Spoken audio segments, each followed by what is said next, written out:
नमस्कार दोस्तों, स्वागत है आप सभी का नीमी टेक्निकल क्लासेस में।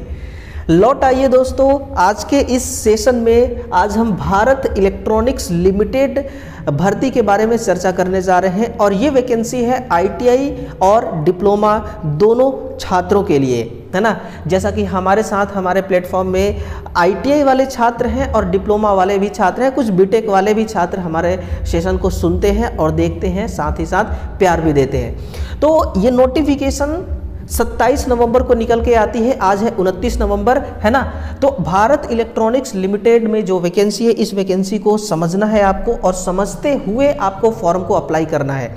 सारी चीज़ें हम यहाँ पर डिस्कस करेंगे, चाहे वो एग्ज़ाम पैटर्न्स हो, योग्यता हो, उम्र सीमा हो, अनुभव की बात हो या फिर एज लिमिट का जो क्राइटेरिया वगैरह वगैरह, सिलेक्शन प्रोसेस, सिलेबस, सब कुछ हम समझने वाले हैं बहुत ही कम समय में, है ना।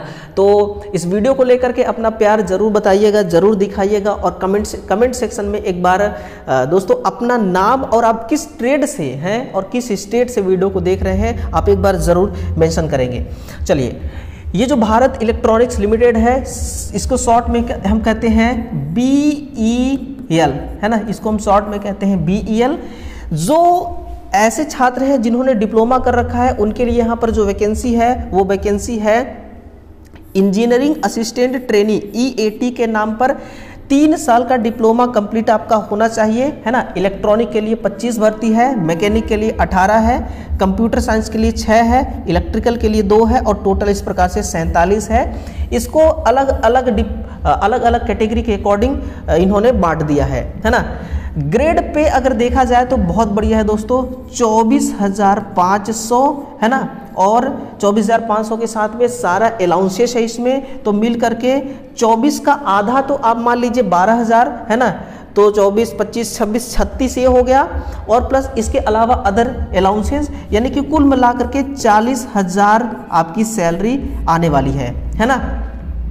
और पर ईयर हर साल 3% का इंक्रीमेंट लगेगा आपके बेसिक का। ये आपका बेसिक है, जैसे जैसे बेसिक बढ़ेगा वैसे वैसे उसके अकॉर्डिंग 3% हर साल आपके सैलरी में बढ़ोतरी होगी। जस्ट ऐसे ही आईटीआई वाले जो हमारे कैंडिडेट हैं उनके लिए दोस्तों यहाँ पर टेक्नीशियन C के नाम पर यहाँ पर पोस्ट निकाली गई है। SLC यानी कि 10th पास, है ना। 10th पास के साथ साथ में ITI होना चाहिए। ITI प्लस 1 ईयर अप्रेंटिसशिप, यानी कि अप्रेंटिसशिप भी कंपलसरी है यहाँ पर, है ना। प्लस यहाँ पर क्या है, ITI प्लस अप्रेंटिसशिप। तो अप्रेंटिसशिप यहाँ पर कंपलसरी है। आपने ITI करा है लेकिन अप्रेंटिसशिप आपके पास होना चाहिए 1 साल वाला, आप इसके लिए फॉर्म को भर पाएंगे।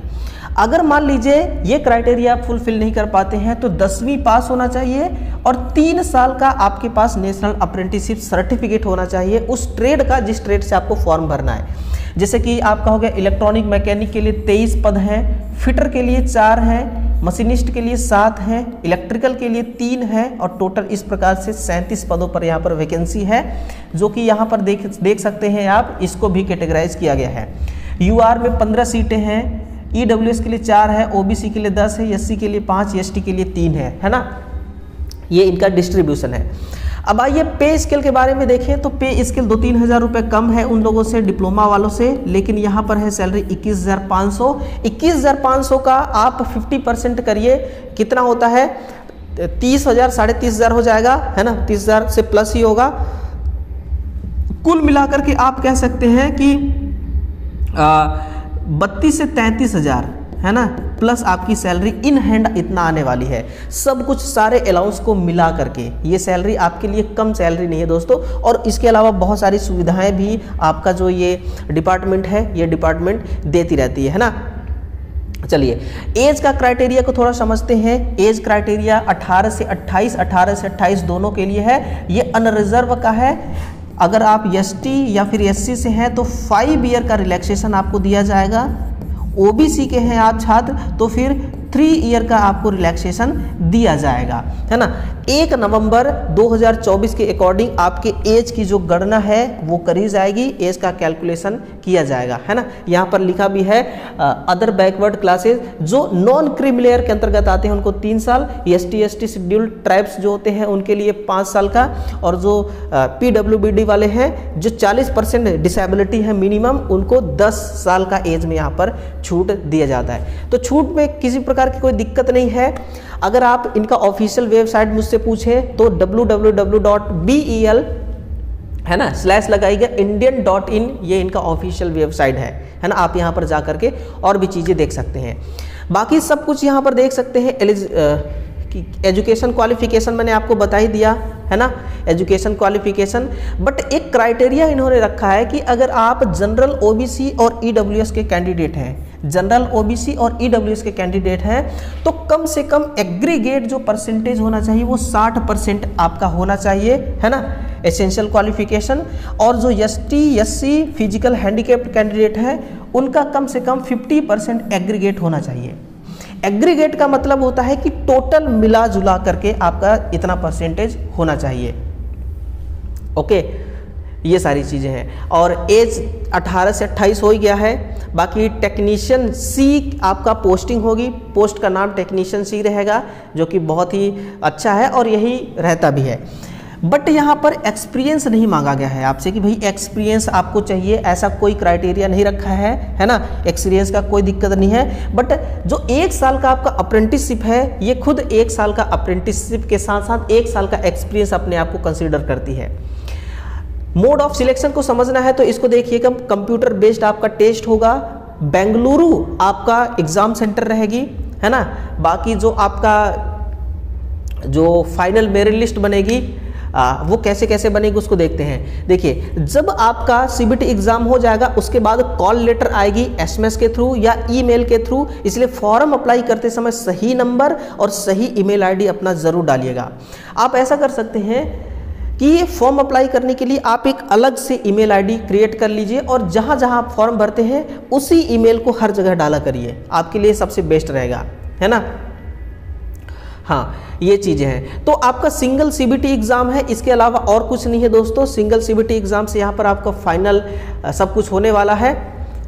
ओके, और एग्ज़ाम जो होगा 150 नंबर का होगा, है ना, 150 नंबर का होगा, जिसमें पार्ट A जनरल एप्टीट्यूड के 50 क्वेश्चन, और फिर जहाँ से देखिए compressed and of general mental ability and aptitude to logical reasoning और analytical comprehension ability, basic numeracy, data interpretation skill and general knowledge, इनसे आपका 50 क्वेश्चन बनना है। और सेकेंड पार्ट में आपका टेक्निकल एबिलिटी एप्टीट्यूड है जो 100 नंबर का क्वेश्चन रहेगा। और अगर आप कहेंगे डिटेल इसका सर हमें सिलेबस दीजिए, तो डिटेल सिलेबस नहीं है, जो आपका DGT में जो सिलेबस है ना वही सिलेबस ही आपका डिटेल सिलेबस है। ओके, बाकी ये है क्वालिफाइंग मार्क्स। तो क्वालिफाइंग मार्क्स देखिए ज़्यादा इससे मतलब रहता नहीं है, आजकल हर कोई क्वालिफाई कर लेता है, लेकिन क्वालिफाई करने से यहाँ पर कुछ भी होने वाला नहीं है ना।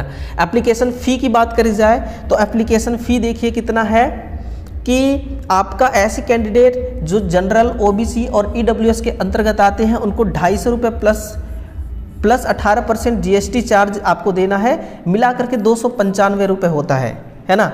और जो ST SC physical handicapped ex serviceman है, इनके लिए यहाँ पर फ़ी जो है ये कुछ भी नहीं दिखाया हुआ है ना। यहाँ पर इनको हो सकता है कोई भी फीस नहीं है। चलिए, जब आप अपना निवास जाति प्रमाण पत्र लगाएंगे तो अपने आप वहाँ पर दोस्तों फीस का जो क्राइटेरिया होगा, अगर फीस नहीं लगेगा तो वहाँ पर फीस 0 दिखाएगा, फीस लगेगा तो वहाँ पर फीस का चार्ज दिखेगा, ठीक है ना। ये सारी चीज़ें हैं।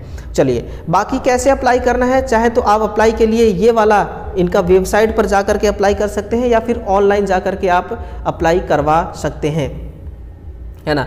तो ये सारी चीज़ें हैं दोस्तों। और इस नोटिफिकेशन में सिर्फ इतना ही है, बाकी और कुछ नहीं है।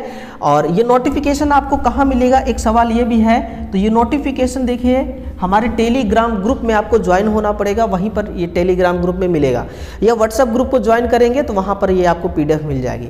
तो इसको डाउनलोड करके और एक बार इत्मीनान के साथ कंप्लीटली इसको देखिएगा, समझिएगा, इसके बाद ही फॉर्म को आपको अप्लाई करना है ना। चलिए, तो वीडियो कैसा लगा, इन्फॉर्मेशन कैसा लगा, एक बार शेयर ज़रूर करेंगे और फिर कमेंट सेक्शन में लिख के ज़रूर बताएंगे हमें। बाकी चैनल को सब्सक्राइब आपने नहीं किया है तो ज़रूर करिएगा। मिलते हैं दोस्तों एक अगले सेशन में, तब तक के लिए अपना ख्याल रखिएगा और मुलाकात होगी बहुत ही जल्द आपसे फिर से किसी नए खास सेशन के साथ। धन्यवाद।